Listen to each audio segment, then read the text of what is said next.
নিউটনের গতিসূত্রের এমসিকিউ এর 2 নম্বর ভিডিও। ঠিক আছে, আমরা আগের দিনে 8 নাম্বার পর্যন্ত করেছিলাম। এবার আজকে 9 নম্বর কোশ্চেন সলভ করবো। দেখো বলছে একটি বল m1 ভরের বস্তুতে a1 ত্বরণ সৃষ্টি করে, m2 ভরের বস্তুতে a2 ত্বরণ সৃষ্টি করে, তবে m1 প্লাস m2 ভরের বস্তুতে যে ত্বরণ সৃষ্টি করবে তার মান কত। দেখো বলের মান কিন্তু পাল্টাবে না, বলের মান একই।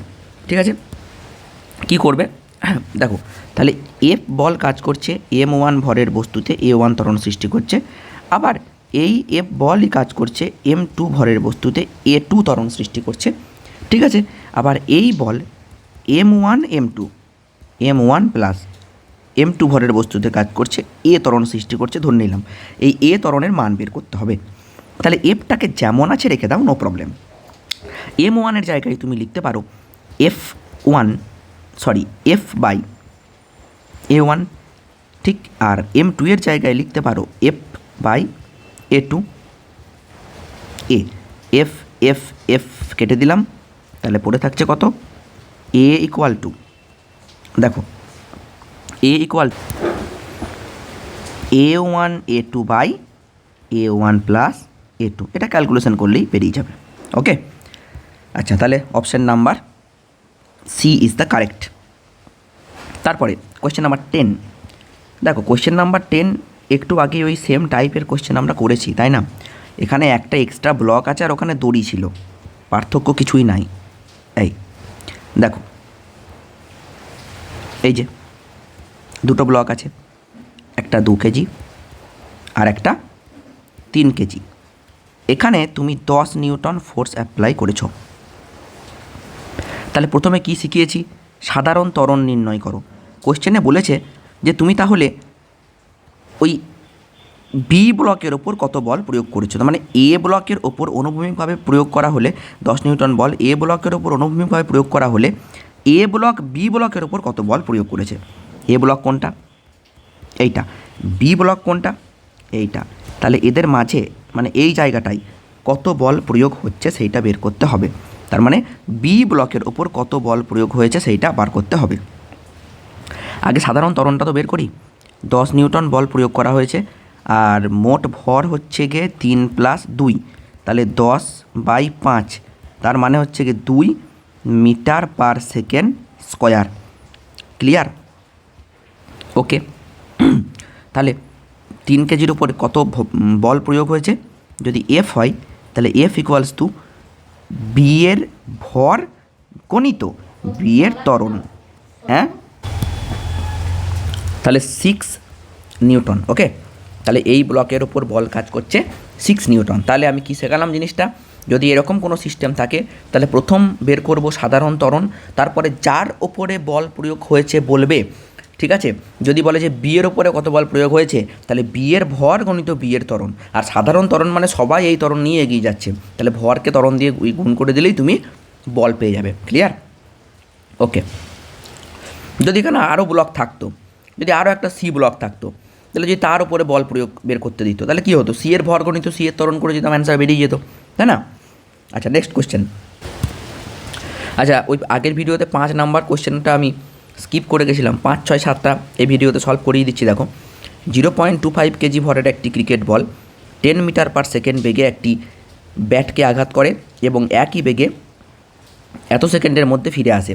ব্যাটের ওপর ক্রিকেট বল কর্তৃক প্রযুক্ত বল কত হবে। দেখো, এমভি ভরে যাচ্ছিল, ঠিক আছে, এমভি ভর বেগ নিয়ে যাচ্ছিল, আঘাত করার পরে আবার এই দিকেই ফিরে এসছে, তার মানে ভি বেগ নিয়ে যাচ্ছিল, ও আবার ভি বেগ নিয়ে ফিরে এসছে, এই কথাটা ওরা বলে দিয়েছে। তাহলে ভর বেগের পরিবর্তন কত হয়েছে এইটা আমাকে আগে খুঁজতে হবে।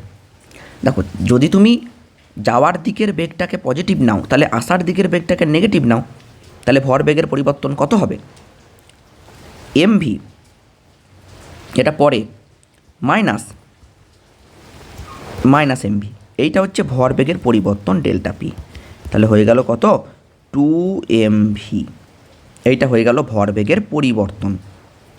ঠিক আছে, এবার প্রযুক্ত বল তো সহজ, নিউটনের সেকেন্ড ল থেকে তো আমরা শিখে গেছি যে F equal to del P del T, ভরবেগের পরিবর্তনের হারই হচ্ছে বল, ঠিক কি না? তাহলে 2 MBটা কত হচ্ছে এখান থেকে তুমি দেখে নাও, 2 গণিত 0.25 গণিত 10, তাই তো? তাহলে এটা কত হচ্ছে 5, আর ডেল্টা টি কত আছে সেটাও বলে দিয়েছে টাইম 0.01, 0.01। তাহলে পয়েন্ট তুলে দাও, কত পেয়ে গেলে 500 নিউটন। তাহলে 500 নিউটন বল প্রযুক্ত হয়েছে। কোয়েশ্চেন নাম্বার 6, একটি, আচ্ছা এটা মুছে দিলাম, এগুলো সব খাতায় লিখে নিও, সলভ করে নিও। একটি বালি ভর্তি ট্রাক ইউ সমবেগে একটি মসৃণ রাস্তার উপর চলছে। যদি ট্রাকের নিচে থেকে ডেল্টা টি সময়ে ডেল্টা এম ভরের বালি পড়ে, তবে ট্রাকটির ইউ বেগ বজায় রাখার জন্য যে বলের প্রয়োজন তা হলো। দেখো একটা মসৃণ রাস্তা আছে, তার মধ্যে দিয়ে একটা বালি ভর্তি ট্রাক এই দিকে চলেছে ভি বেগে, ওরা বলেছে ইউ বেগে, বেশ ইউ বেগে, দিয়ে এই দিক থেকে বালি পড়ছে, ঠিক আছে, ট্রাকের নিচে থেকে বালি পড়ছে। তাহলে ট্রাকের নিচে থেকে যদি বালি পড়ে, তাহলে ট্রাকটা উপরের দিকে একটা বল অনুভব করবে, বোঝা গেল? কারণ ভরবেগের পরিবর্তনের জন্য একটা উপরের দিকের বল অনুভব করবে। দেখো উপরের দিকে বল যদি বাড়ে বা কমে, সেখানে আমার এক্ষেত্রে এই দিকের গতির কিছু যায় আসে না, কারণ এই তলটা হচ্ছে কি মসৃণ তল, মসৃণ তল। অমসৃণ তল হলে যায় আসতো, তার কারণ হচ্ছে এফ ভ্যারিজ আজ এন, আমরা পড়েছি এন হচ্ছে লম্ব বল, ক্লিয়ার? তাহলে মসৃণ তলে ওই উপরের দিকে কোনো বল প্রয়োগ হলো কি না হলো, এখানে গতির কোনো যায় আসে না, তাই ইউ বেগ বজায় রাখার জন্য কোনো বল প্রয়োগ করতে হবে না, যে বলের প্রয়োজন তা হলো শূন্য হয়ে যাবে অ্যান্সার, ঠিক আছে? কোয়েশ্চেন নাম্বার 7, এক ব্যক্তি একটি পুকুরের মাঝখানে সম্পূর্ণ মসৃণ বরফের ওপর স্থির অবস্থায় আছে, সে নিউটনের যে সূত্রটি কাজে লাগিয়ে পারে পৌঁছাতে পারবে। দেখো প্রথম সূত্র বলছে ও যে স্টেটে আছে সেই স্টেটেই থাকবে। দ্বিতীয় সূত্র বলছে F equals to M A, যদি ওর ওপর তুমি এক্সটার্নাল বল প্রয়োগ করো তবেই ও আসতে পারবে।